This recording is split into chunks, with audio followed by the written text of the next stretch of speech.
back to Minnie, because you were there at that famous rally when Martin Luther King did "I Have a Dream." What was it like being there? Oh, it was. Do you mind if I tell you what led up to for my being there? Please do.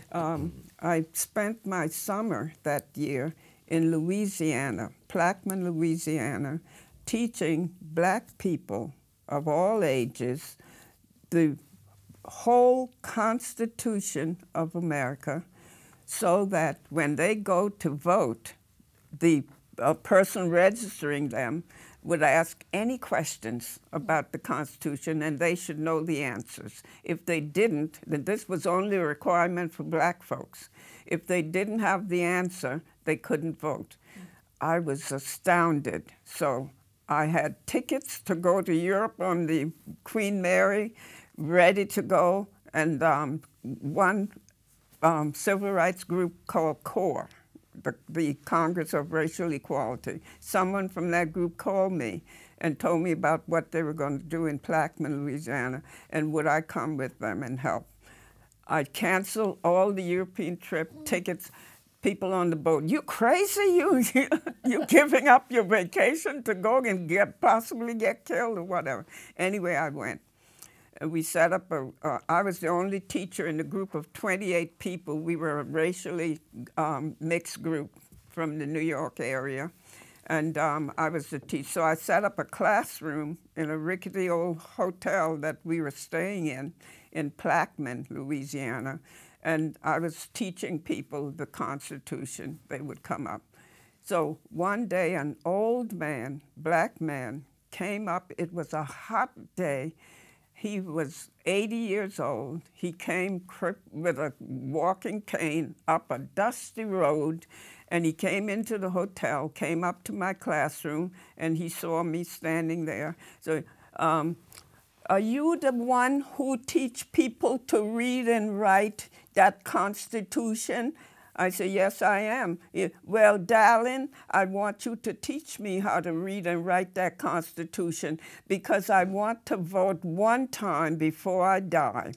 So I said, okay, well, I'll help you. You never saw such a student. He learned so fast. In about 2 weeks or so, he was ready for us to take him to the courthouse to register to vote.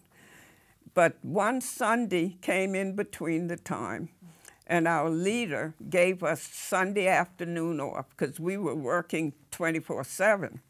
So he said, take Sunday afternoon off and do whatever you want.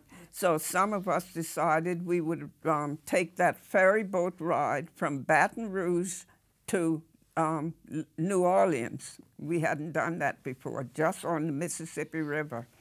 So we did, and we were a mixed, racially mixed group. If you stay in your car on the ferry boat, this is what we learned. You can be integrated. If you come out of your car and stand on the rails to look into the water, the blacks on one side and whites on the other side. We didn't know that rule. So when the, what is the man called who operate the boat, driver or what, whatever. He saw that we were mixed on the wrong side of the boat. So he came out of the cabin and said, the black folks were the ones who were on the wrong side. So he says, you niggas got to go on the other side of the boat because this side is for white folks. So we never heard of such things. So we were all laughing and we didn't move. So there was one of the group of us was a young black woman from Brooklyn, New York. She had never been any further south in her life than Jersey. So she thought this was some kind of a joke. So she said to this man, how would you like it if since you were born, there were signs that says colored here, white there. So I thought this was some big joke, and I should have known better because I was born and grew up in the South. But I thought, this rule is so stupid, it must be a joke. So I said to Judy, the black young girl, I said, Judy, don't worry, because if since he was born, there were signs that says whites here, colored there. He would be confused too because he's not white, he's pink. I was talking about skin color. So he got so red, so angry, he went and he turned the whole boat around. All those other people who were not with us just didn't protest. They just let themselves be turned around, went back to Baton Rouge, where we started from. On the bank of the river were about 10 policemen. And we had seen him in the cabin on the boat on the telephone. So he called back and got in touch with the police, I guess. Anyhow, so we got the boat, got back to that bank. He marched us all off the boat in front of this line of policemen, 2 guns with a big 10-gallon hat, tall men. And just to look at them, you were scared. So anyhow, I guess it was the captain who stepped out of the line and asked the captain of the boat, "What's the problem?"